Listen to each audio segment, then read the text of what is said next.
Hey everyone, this is Keith Scott from out in Sydney, Australia. I'm one of the voices of Bullwinkle J. Moose. It's time to watch Relentless and Unstoppable.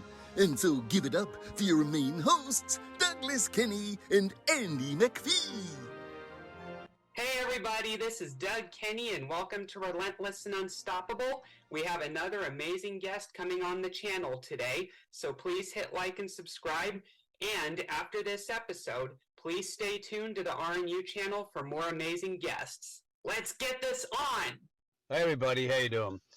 Just a quick little share of why I started Relentless and Unstoppable. It was for one very simple reason, because of Doug Kenny.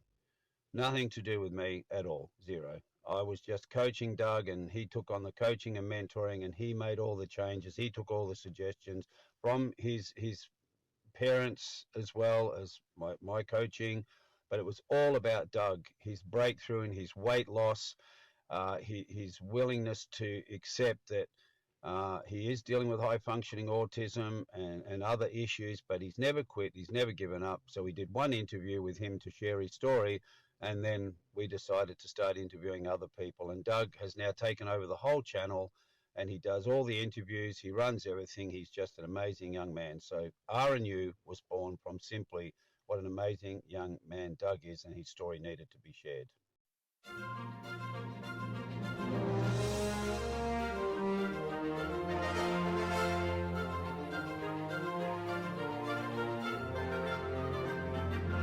Yeah, I know what you mean for sure. Fire away, Brendan. What was it like working with the horses? Like, I work at a horse rescue sanctuary part time. Yeah, they can be cheeky and funny, and well, they're amazing to be with. Like, they are. They're just. I mean, I still have horses. I still have. One of my horses is the daughter of the Maine Black Beauty. She's 30 years old now. Oh, right. She's one of his last babies. And she sadly got terrible ring bone, and it's just breaking my heart to watch her suffer, but she's still eating and she's still happy, so she's still with me. So we had 13 horses play Black Beauty. So it was fascinating casting the various horses for the various aspects. So, for example, my favorite was called Monkey Doo. He was a horse off the track. He was not our Maine Black Beauty. Our Maine Black Beauty was played by a quarter horse called Justin. That's not his whole name, but I'm spacing on it. This was a long time ago. But Monkey, like, for example, the Black Beauty's first ride, a stuntman did it on Justin, and Justin, being a quarter horse, was just sort of like, no, it's got to be exciting. So we pulled Monkey out, and off he went. And so that was really fun. There was a day when we were shooting. We couldn't match anything we'd shot. It was just going to be a lost day because we'd had sun for a long time, and this was a very overcast day. But I noticed that Monkey was really high, that he'd been like, choop, choop, choop, choop, on the horse track. And I said, well, let's just put him and Hightower, the horse that played Ginger, let's just put him in a field and shoot them. Why stand around and do nothing? And some of that is my favorite footage in the film. It's just Hightower is doing a figure eight, which was his. We choreographed a horse dance, and Hightower's dance was the figure eight, and Monkey was just trying to get his attention, and he was just, it was just beautiful, beautiful days. We got some great stuff. And then for the old Black Beauty, we went to a horse rescue, and that horse was really old, and I think they were he wasn't at a horse rescue. I think we got him from this is a long time ago, but I know we ended up putting him in a horse rescue after we worked with him. Oh, yes. I don't remember where we got him, but he was really at death's door. And, but then we were able to, have the funds and have the commitment to put him in a horse rescue for the rest of his life, which really made me happy because, he's a horse. He deserves to have a good life. Yes. Yeah.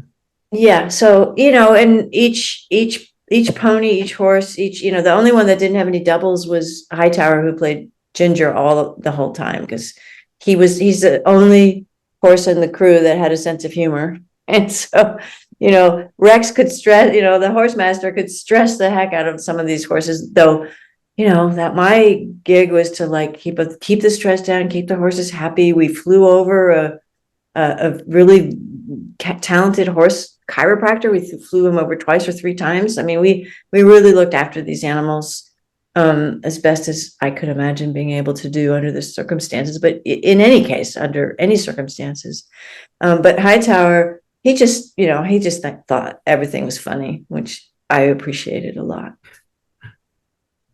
Yeah, That's it's awesome. great to hear that you had a good experience. And yeah, how were you guys able to make the horses look exactly alike?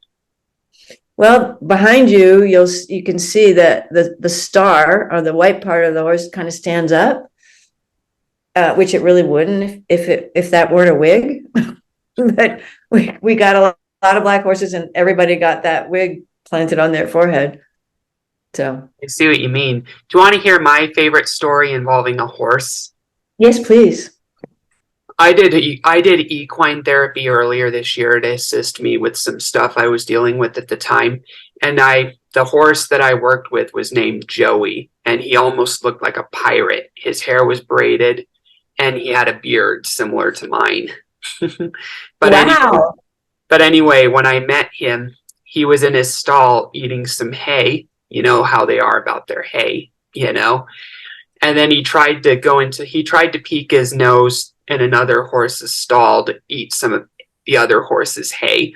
And the other horse scared him away with a loud cry, And then that horse was taken out by his own, therapy partner. And the minute he left, Joey looked left and right, and then he went back through the horse's stall and continued eating his hay. Of course. Well, so I've started doing some new investigating into horse world. I have a pony who I drive in a pony cart, who I actually bred her. She's the only creature I've ever brought onto the earth on purpose. And the minute she was born, and she looked at me like, I hate you. And she has been a challenge for the last 13 years. And I've, started over many, many times. And this past 6 months, I've started over by discovering an Australian guy, Brendan, called Warwick Schiller, who is the most incredible, fascinating. He himself is so curious about, change yourself and you change your horse, change yourself, you change the world. He's so articulate and so masterful. And like, for example, with this pony, one of his practices is you match steps with the horse. I don't know if you did this, Doug, on your therapy, but you match steps with the horse. So their left front comes, and you put your left foot down, and the first time I did that with this pony, she stopped, she looked at me, and she was like, what? You see me? And I think to myself, when I'm walking her, I think, oh, I need to look down and see if we're matching steps. Way more often than not, we're already matching steps. And today, because I'm trying to really gain this animal's trust, and I don't want to overpower her with needs and expectations. I just want to, be pals. And so today I had read somebody talking about like to get your horse to roll, next to you, which is a really big thing for a horse to trust you, to lie down next to you. So I pawed the ground with my foot. She looked at me and she pawed the ground, and then she lay down and rolled. Oh, nice. It's amazing. It's amazing. And this has made my heart just buzz. This new connection I'm making with her has made my heart just so happy. And we have a very stressed out new rescue dog. And I go, okay, I'm gonna do what I can to see the world through his eyes and and I can feel his nervous system calming. And I have an autistic granddaughter.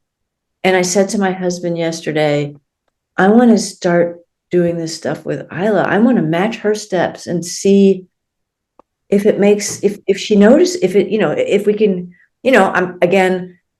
I want it to work. So it, like, my biggest challenge is expectation out the window, this, see what happens. But it's just, I feel like I'm on a fascinating new journey,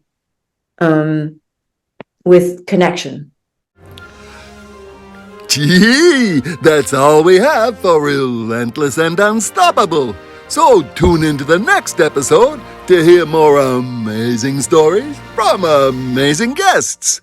This is Keith Scott from Sydney, Australia, saying so long, and I'm smarter than the average bear. Gee.